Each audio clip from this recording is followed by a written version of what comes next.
You're nobody on this base. You have no flight line authority. You have no business standing within 20 meters of my aircraft. Get your contractor paperwork sorted and stay off my line." The crew chiefs went still. Not the kind of still that comes from surprise. They had heard surprise before, and it looks different. This was the kind of still that comes from recognition. From having heard a version of this before, in this voice, on this tarmac, aimed at someone else who also didn't belong. The gray Pacific morning pressed down flat and cold over Marine Corps Air Station, and the words landed on the concrete, the way words land when a man has said them many times to many people, and each time believed himself entirely in the right. The woman in the navy blue polo did not turn around immediately. She was standing at the port side of aircraft 502, mouthing something no one around her could hear. Panel designations, numbers, a running internal inventory of what she was seeing. Her fingers hovered near the panel seams without touching them. Her clipboard was nearly blank. She had not needed to write much down. The canopy was raised. The chocks were in. The crew chief nearest the starboard wing had glanced at her twice in the past 6 minutes, not because she was doing anything wrong, but because something about the way she moved didn't match the visitor badge on the lanyard. Didn't match the plain khakis. Didn't match the polo shirt with the Vanguard Field Services LLC embroidery above the left breast. She moved like someone who had done this 10,000 times before, and the polo shirt said she had done it fewer than 10. She finished the phrase she was mouthing. Then she turned. Lieutenant Colonel Brett Hargrove stood 5 feet from the port wing, executive officer 2 steps behind him, coffee cup in the XO's hand going cold in the morning air. Hargrove was 42 and broad through the shoulders, an officer who had learned early in his career that volume was optional when rank did the work for you. He had not raised his voice. He didn't need to. The visitor badge on her lanyard said everything he needed it to say. No rank, no insignia, no name tape. A nobody from a civilian safety contractor, standing within 20 meters of his aircraft on his line, having apparently decided that the normal rules of access did not apply to her. She held the silence. 1 beat, 2 beats, 3 beats.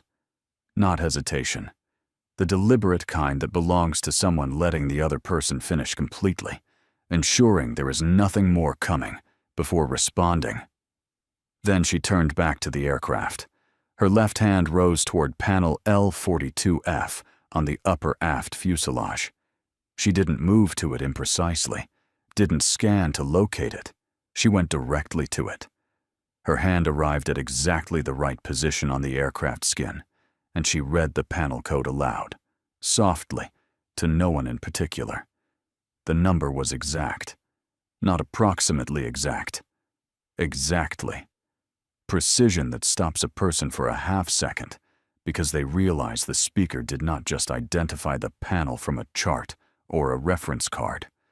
The speaker already knew where it was and what it was called and what it should read, and named it the way you name the address of a house you have lived in for years. Hargrove's XO blinked. Hargrove did not. He turned, leaving the way he arrived, brisk, efficient, already moving on. And the interaction was categorized and filed as concluded before he reached the ops building door. A nobody who had been told she was a nobody. The matter was resolved. 40 meters away, at the streaked window of the line shack, Master Gunnery Sergeant Walter Knox stood with a mug of coffee and watched. 56 years old, 31 years on the line. More flight lines walked than most men in this branch would ever see. More aircraft cleared and grounded and turned around and launched. More crew chiefs instructed and evaluated and brought up. More line shacks occupied at 0:30, watching the sun come up over tarmac. He had watched Hargrove arrive and deliver his assessment and leave. He was still watching the woman in the polo shirt. She resumed the walk-around, panel by panel, measured and even, No adjustment to her pace, no visible processing of what had happened to her, as if the exchange had cost her exactly nothing, because it had cost her exactly nothing. Knox counted her steps beneath his breath. 88 per minute. No variation. No acceleration when she turned a corner. No deceleration as she approached a panel. He had known 2 people in his career who moved like that.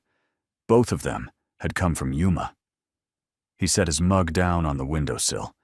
He did not look away from the tarmac. He watched her walk the full length of aircraft 502 and arrive back at her starting point. And he did not stop watching after she moved to the next aircraft on the line. He stood at the window for a long time. He picked up his mug again, still warm. He kept watching. 24 hours after the dismissal on the tarmac, Major Baker was back on the line at 6:30 in the morning. Not at 502, at the maintenance log room adjacent to the fuel systems bay. A narrow room with metal walls and a metal table, and a wire tray that held the overnight maintenance records, still carrying the morning's humidity off the Pacific. She had spent the previous night on the digitized version of those records. The printed version sitting in the tray was confirmation, not discovery. Corporal Delacroix and Corporal Fitch stood near the wall, early enough in the shift that neither had acquired coffee yet. Sergeant Ordaz, the fuel systems technician, leaned in the doorframe with his arms crossed. Not hostile, just taking up space, the way technicians do when they're waiting for something to matter. Knox was at the back of the room, ostensibly reviewing a duty roster on a clipboard he had not looked at directly in the 6 minutes since he entered. No one had asked Baker to be there. She had simply arrived, the way she arrived everywhere on this base, without announcement, without apology, without explanation, as if her presence were an established fact that the room had simply not yet been informed of. She set the printed log flat on the metal table, looked at the wall above it for a moment. Then she began. She did not look at the page.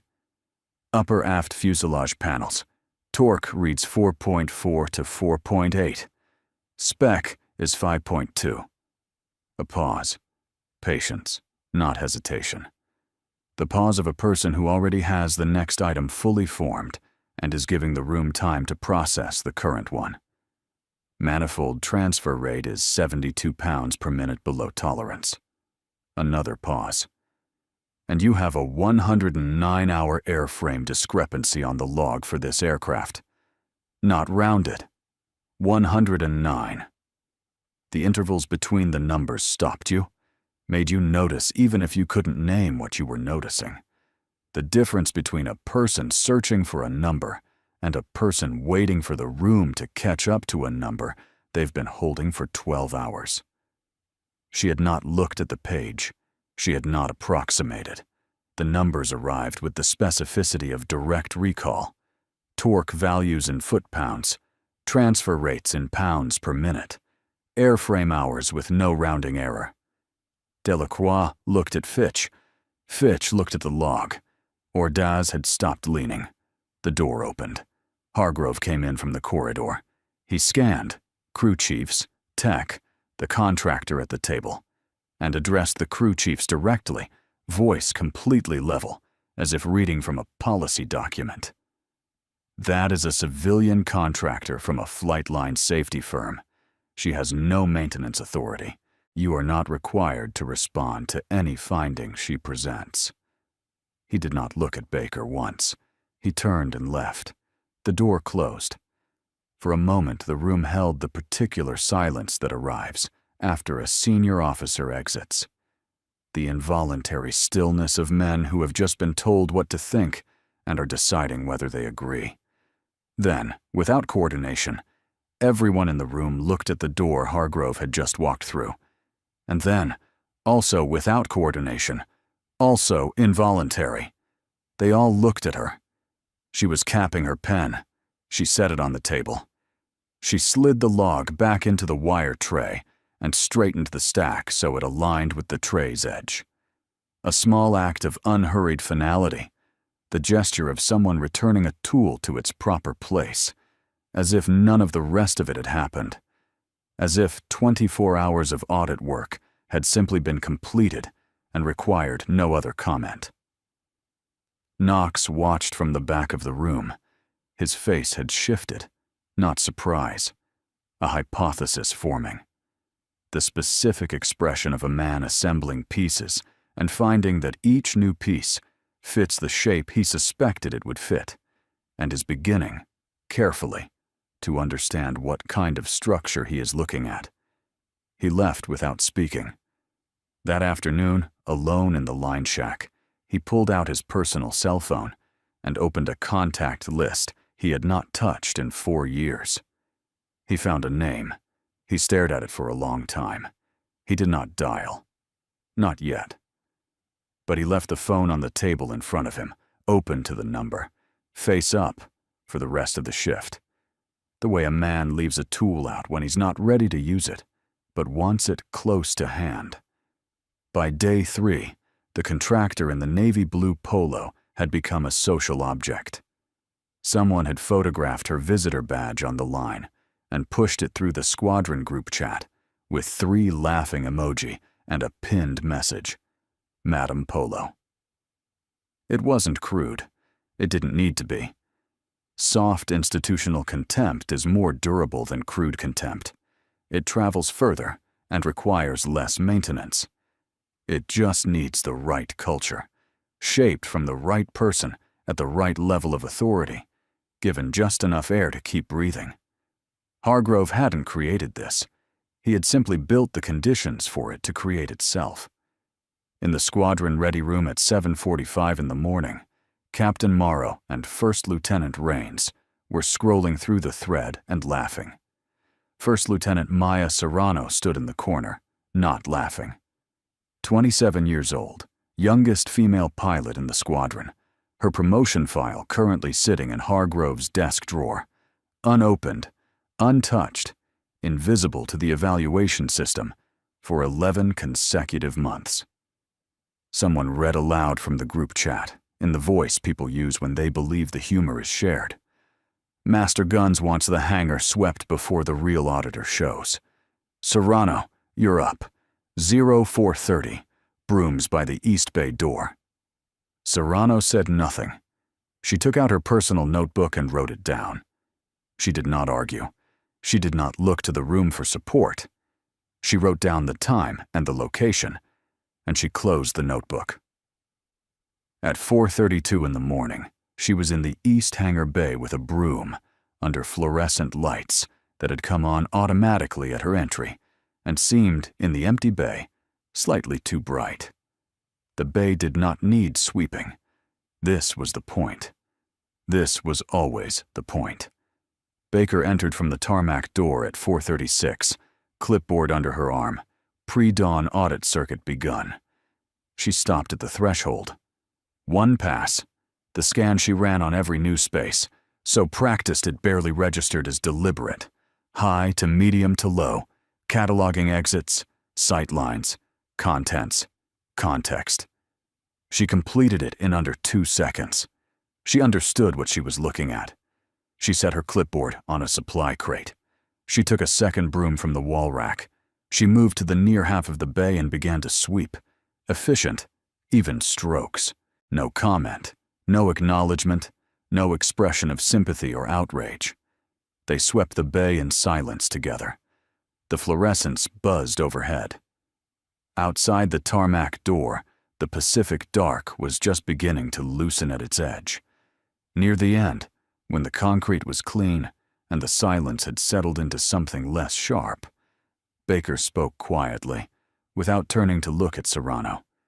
The way you speak when you want the words to land, without the weight of eye contact, making them harder to hear. When this is over, stay visible. What happens to you in the next 30 days will either define your career or it won't. That part's up to you.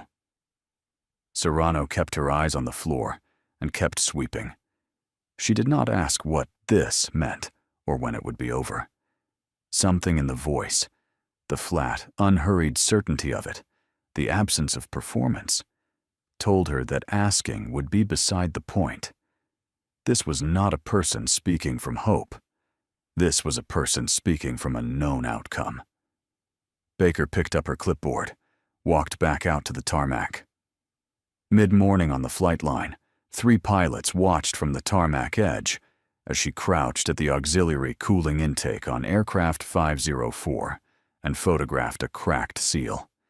She stood, logged the finding, and named the seal designation code aloud without consulting the maintenance card hanging from the intake housing.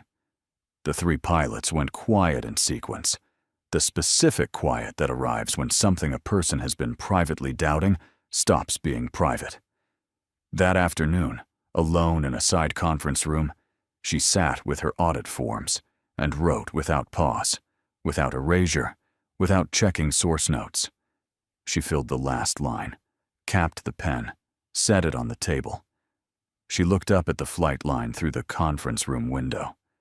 Aircraft 502 sat 40 meters away in the gray light. Her expression had not changed. A combat-decorated aviator sweeping a hangar floor at 4:30 in the morning because a colonel with a grudge decided she needed to be reminded of her place. If you're angry right now, you should be. But stay with us. She is not done yet. Subscribe to Honor Tales. You're going to want to be in the room when the door closes on him. Hargrove was done with the public version of his contempt. Day 0 had been loud, or as loud as a man with rank gets, which is to say perfectly measured and deeply intentional. Now he worked through channels, the clean, institutional channels that leave the filer's hands entirely unsmudged, a play that is deniable at every juncture and moves without a face. A fabricated flight line security violation surfaced in the base provost's office at 8:20 in the morning on day 6. Baker's contractor badge flagged for unauthorized proximity to restricted avionics access. The violation report cited a specific timestamp, a specific aircraft tail number, a specific flight line grid reference. Her access pass was suspended for 9 hours pending administrative review. She was escorted to a holding room. Her audit files remained in the squadron building, in the records room she had been using, unsecured, accessible, unaccompanied. On paper, she was losing ground. At the provost marshal's desk, she set her badge down before the MP had finished explaining the process. She sat. He described the 9-hour administrative hold procedure in the careful language of a man who does not particularly enjoy this part of his job. She listened without comment, nodded once, and was escorted. The holding room, beige walls, fluorescent overhead, 1 metal table, 2 chairs.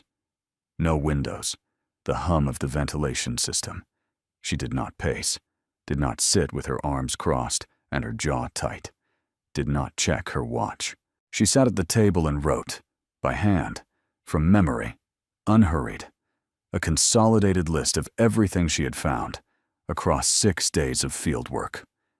Panel codes, torque values in foot-pounds, fuel transfer rates in pounds per minute, airframe hour discrepancies, tail numbers, timestamps, mission designation codes. All of it resident in her head, complete and undistorted, waiting for paper the way water waits in a tank. It had been there the whole time. The 9 hours had simply given her a quiet surface to pour it onto. 14 pages. She did not rush a single entry. Across the base, in the squadron ops building, Hargrove sat at his desk, his XO near the door. A civilian in an ill-fitting navy polo, wrong shade of navy, wrong tuck at the waist, a polo that announced itself as a costume rather than a garment, stood near the bookshelf reviewing something on a tablet. Otto Klemmer, 51 years old, Civilian Defense Sustainment Contractor Liaison, Defense Sustainment Group LLC. Stocky, careful eyes, careful hands. A man who had trained himself to be forgettable in the specific way that allows him to be present, in rooms where he should not be memorable. Hargrove signed a document without reading it through completely. Klemmer took it, nodded once, left without speaking. the quiet of two men who have done this before, and know that the fewer words, the cleaner the record. At 17:33, the MP opened the holding room door and returned her badge. She stood. She looked down at the 14-page document on the table. She folded it twice. She didn't need to read it back. She had written it from what she already knew and placed it in her left breast pocket. She picked up her clipboard from beside the chair, which she had placed there precisely when she sat down and which had not moved. "Thank you for the room," she said to the MP. Completely level. Not ironic. The tone of a person who means exactly what they say, and nothing else. She walked out. In her left breast pocket was a 14-page document that had not existed this morning and that no one had authorized or photographed or seen. 9 hours that had been intended to cost her time and access had become 9 hours of uninterrupted work in a quiet room. She had not spent a single minute of them on anything other than the task. 6 days after the holding room, day 12, Knox made his call on day 9. Not to the base commanding officer, not to anyone in the chain of command above him at this base. He closed his office door in the maintenance building, sat in the chair he had been sitting in for 2 years, and dialed a retired master gunnery sergeant named Hicks. 15 years at Mott's 1 before his hip ended his line time, a man Knox trusted in the specific way you trust the people who taught you the work before the shortcuts became normal. The call lasted 4 minutes. Brief pleasantries, the kind that are genuinely brief because both men are busy and both men know why the call is happening. Then, "You know the name Razor?" A pause on the other end. 3 seconds. Then 4 words. Knox closed his eyes once, nodded at no one, hung up. He sat with the phone face down on the desk for a long moment, his hands flat on either side of it. A man rearranging everything he had observed in the past 9 days into a new configuration, and finding that the new configuration was, in fact, the only one that made the observations make sense. Not surprise. The weight of correct understanding, arriving late, but arriving whole. 3 days later, on the morning of day 12, he adjusted his routine. He arrived at the line shack at 6:15, 45 minutes before the first crew chiefs showed up, early enough that the morning PA sweep hadn't run yet, and the only sound was the ventilation system and the distant baseline of the flight line in standby. He had been making this early walk for 31 years. He had never before adjusted the time or the route for a reason like this. She was at the metal table with a protein bar half-eaten to one side, audit tablet open, writing by hand in the notebook beside it. No one else present. Knox entered, placed his cover on the table's edge, pulled a chair across from her, and sat down. She did not look up immediately. She finished the sentence she was writing, capped the pen, and set it parallel to the notebook's edge. Waited. The tablet screen showed a column of tail numbers and airframe hour discrepancy values. He looked at it for a moment before she folded the cover closed. He framed his question in 5 words. "Ma'am, are you Razor?" She looked up. Her eyes did the thing he had been watching them do for 12 days. That brief, comprehensive read of a face that was not searching for information, but confirming a category. 3 full beats of silence. "I'm a contractor for Vanguard Field Services. I do flight line safety audits." She held the next silence for a beat. "But yes." Knox said nothing for 7 seconds. He was not processing the answer. He had already processed it. 3 days ago. 4 words over the phone from Hicks. He was doing something else entirely. He was giving the answer its proper weight.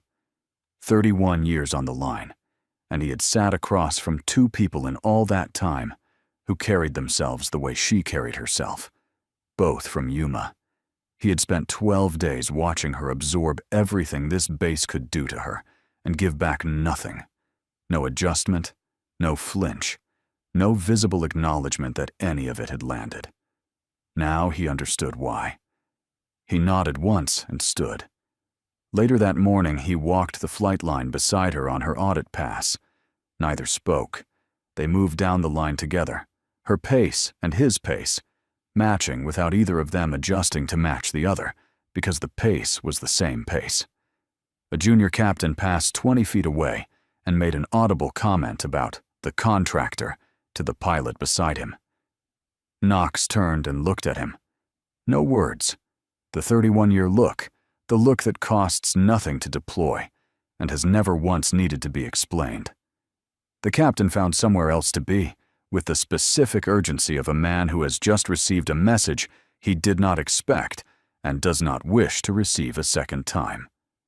That afternoon, without comment, without submitting a form, without notifying anyone above or beside him in the administrative chain, Knox updated the maintenance area access roster. Baker's audit access was now protected at a level that required the personal authority of the base commanding general to revoke. He did not announce this. He filed it. He went back to work. Subscribe to Honor Tales. What Knox heard on that phone call is the reason she walked into this base in the first place. And what's been built in 12 days is something Hargrove still doesn't understand the shape of. Part 6 is the part the audience gets alone.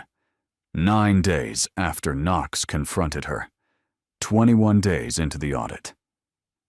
It was 21:30 hours in Major Vivian Baker's bachelor officer's quarters, and the sealed orange envelope, no return address, hand-delivered to the BOQ front desk that morning, was open on the desk in front of her.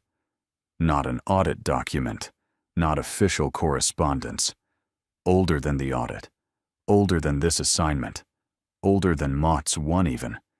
A document that arrives when someone who understands exactly what you are doing and why you are the one doing it decides the time has come for you to hold it in your hands again. The room was small and institutional neat. Regulation corners on the bed, audit files stacked flush on the desk with their edges aligned, a photograph face down on the shelf that she had not turned over once in 21 days. The lamp was on. The window was dark. Somewhere beyond the fence line, the Pacific was doing what the Pacific does at night. Enormous and indifferent and continuous, going on past every horizon. She held the page in both hands. Her expression was controlled, not blank, but contained. The way a face looks when a person is allowing themselves to feel something in full measure and has decided not to flinch from the weight of it. The page held 3 names.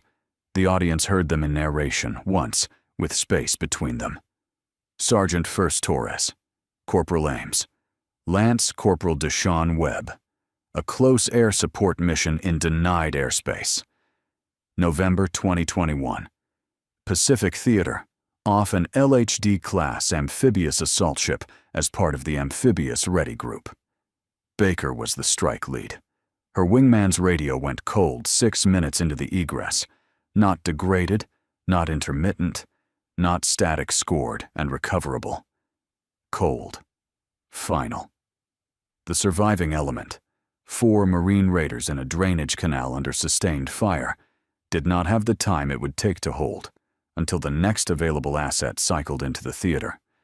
She was 31 years old, alone on the comms, no second opinion available, no safety net she had not constructed herself. She called the precision strike under her direct authority, alone, with what she had. The element came out. She had been carrying the names for 5 years in the particular way you carry the names of people you were supposed to bring home. Not in memory, exactly, but in the body. In the pause before sleep, in the specific rhythm of a pre-flight check, performed perfectly enough that it feels for a moment. Like precision reaching backward through time to change what precision cannot change. She had been that pilot. She had been the pilot in an aircraft that had better have been exactly what its maintenance log said it was. The Distinguished Flying Cross citation began with the word extraordinary. She knew every word of it. She set it down. She opened her audit tablet. The column of discrepancies was still there.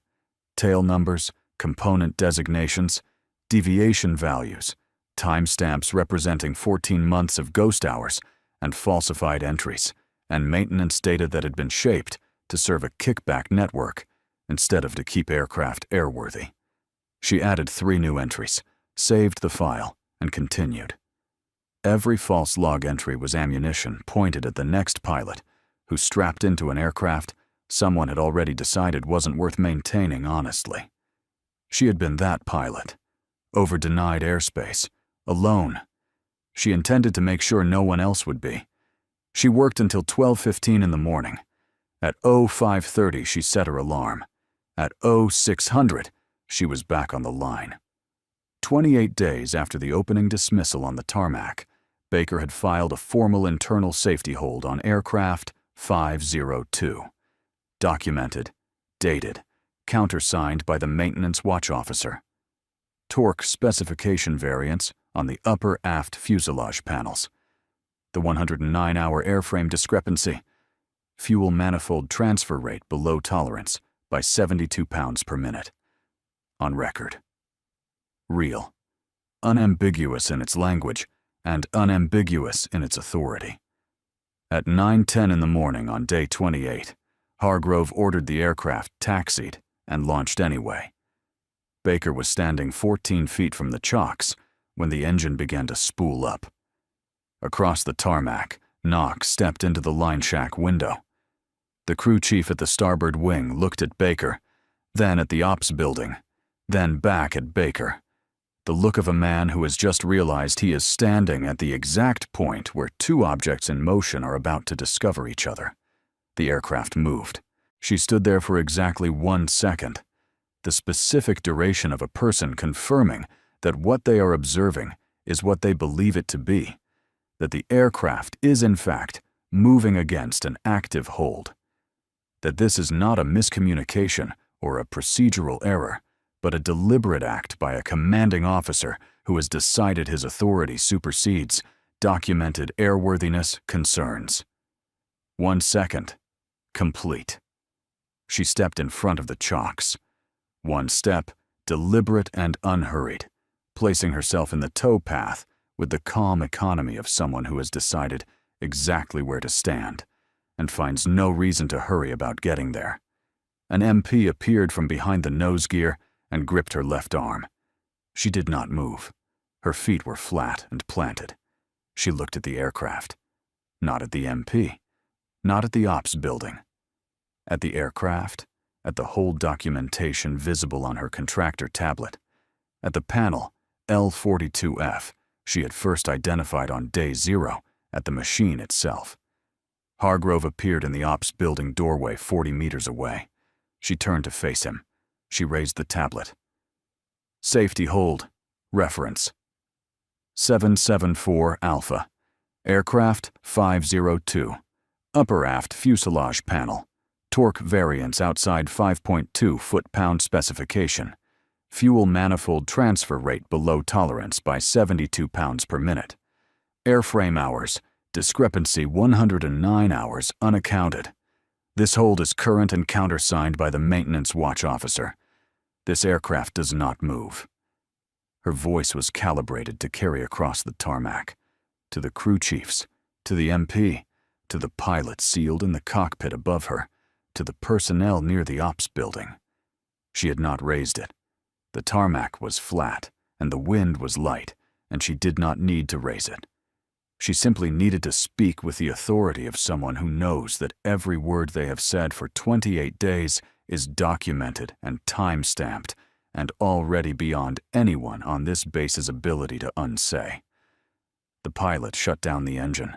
The whine collapsed in stages, each stage quieter than the one before, and then it was gone, and the tarmac was quiet enough that you could hear the wind off the ocean.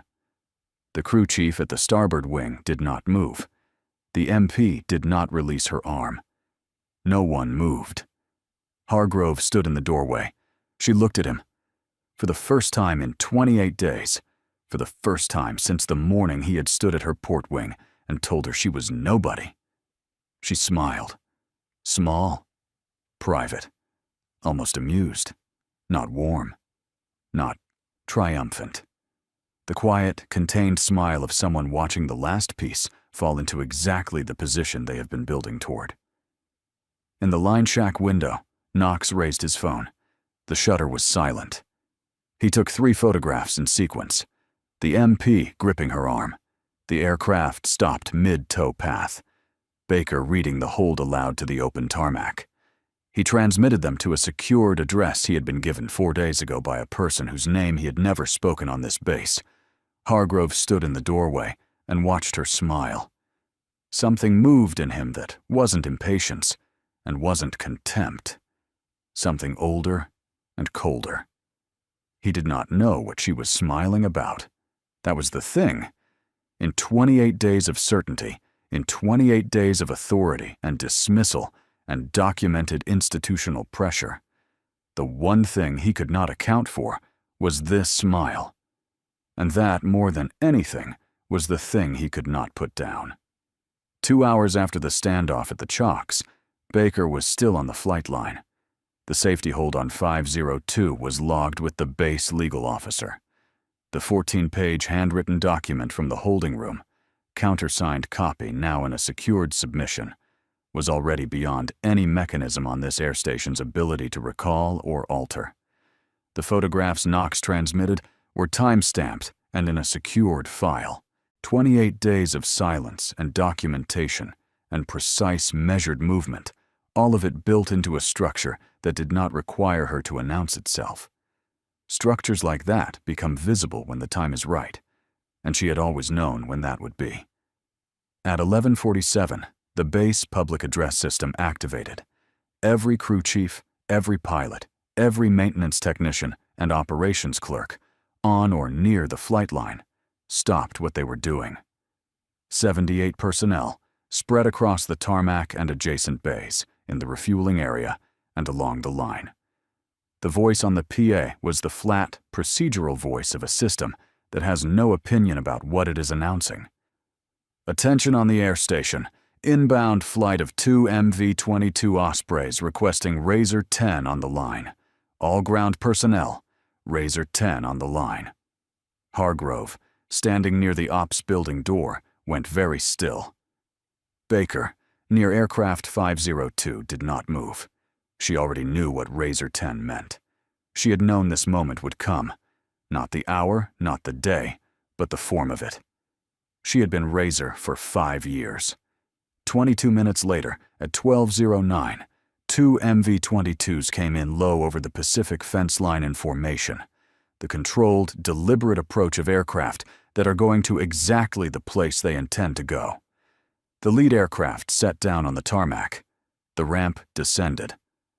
Lieutenant General Vincent Hallstrom, Deputy Commandant for Aviation, United States Marine Corps, came down the ramp in service alphas, 3 stars at each collar point, aide-de-camp maintaining precise position at his left shoulder.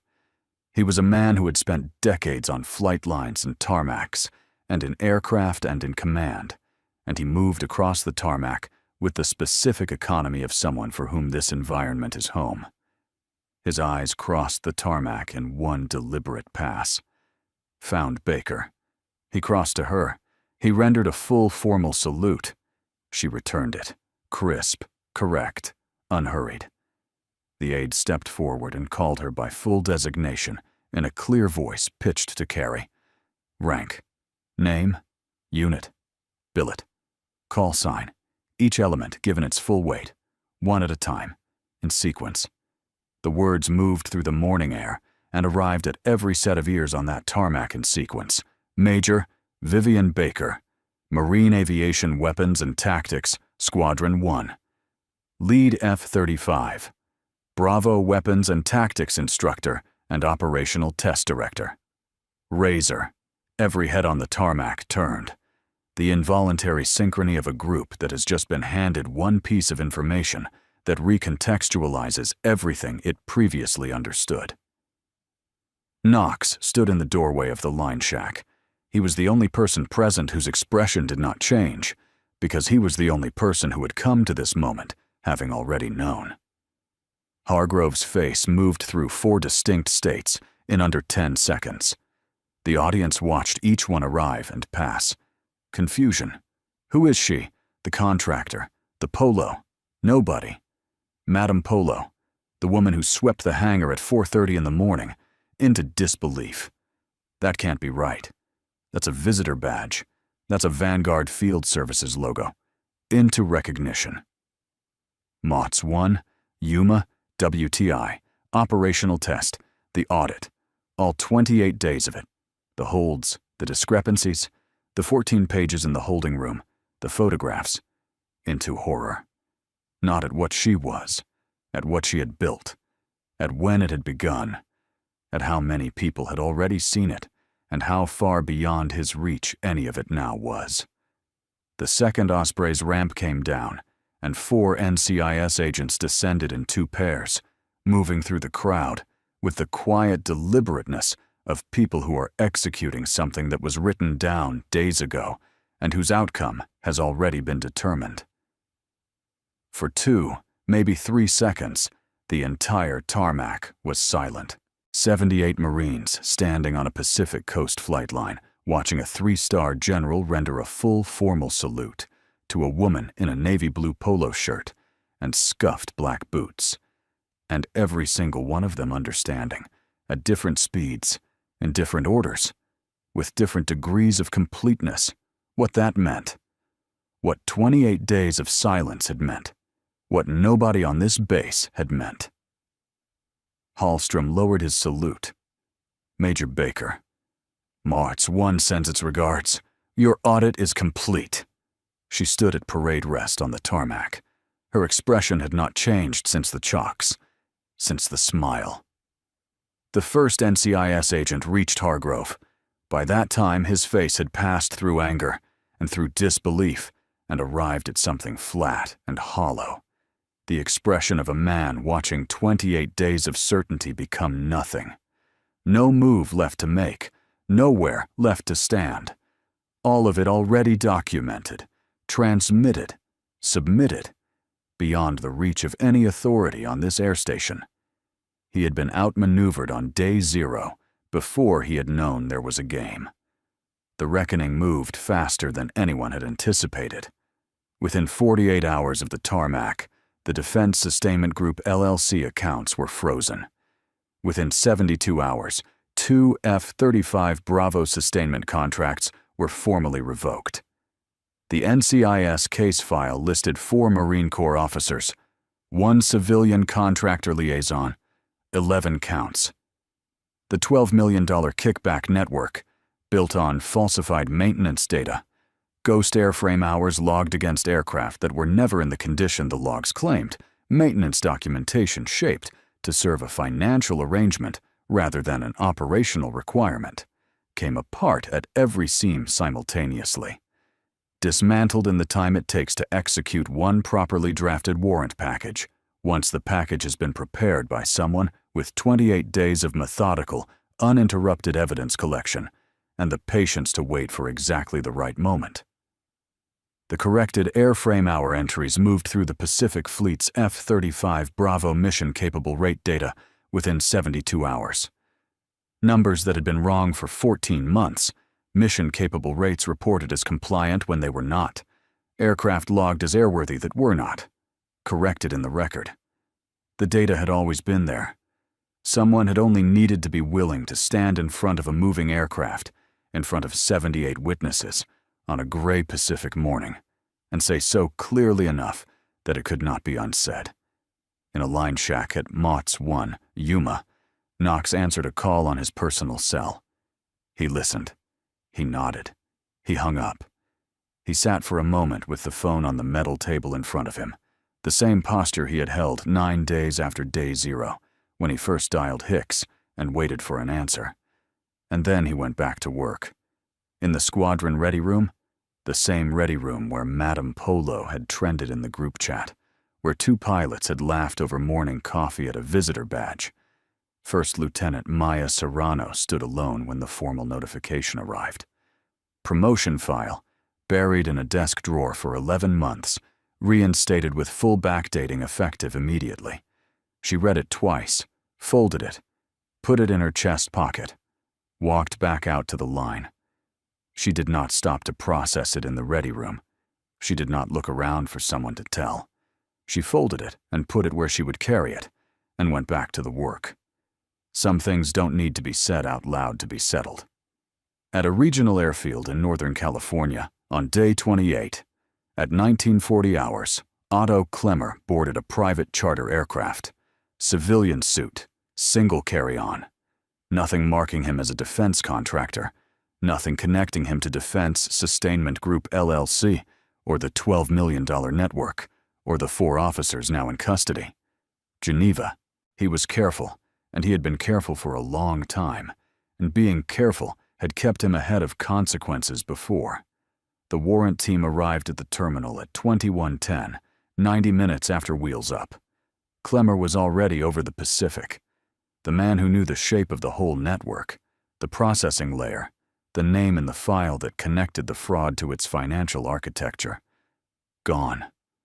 One piece of unfinished business, the worst kind, the kind that slips out a side door before anyone reaches the front. If you stayed all the way to the salute, subscribe to Honor Tales. There's another mission queued for tomorrow, and the next operator is already in the room. 49 days after the tarmac. Late afternoon, Yuma, Arizona. The desert light was doing what desert light does in the last hour before it begins its long collapse toward the horizon, going long and flat and gold, making everything it touched more itself. The memorial wall at Mott's 1 caught it straight on. The names were sharp-edged and legible. Major Vivian Baker stood in front of 3 of them. She did not try to be finished before she was. She placed 2 fingers against the middle name. She did not press. She let the contact be what it was. Then she lowered her hand and stood at parade rest. The desert was quiet in the way deserts are quiet, which is not quiet, but a different register of sound. The long, flat wind, the click of the metal flag halyard against the pole 40 meters behind her. Nothing close enough to interrupt anything. She stood there for as long as she needed to. Her phone vibrated once against her left hip. She let it. When she opened it, the message was from an unlisted number. Razor. Klemmer is in Vevey. She read it once, pocketed the phone.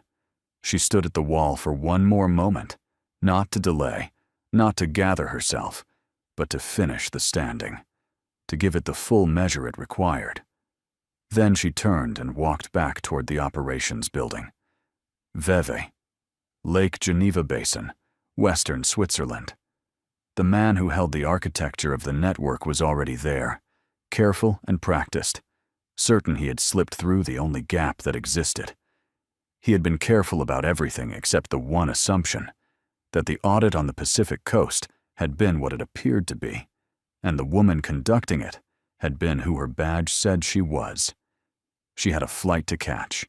Every soldier carries a story that few ever hear. Listen with your heart. Thank you for staying and watching. Subscribe to Honor Tales for more.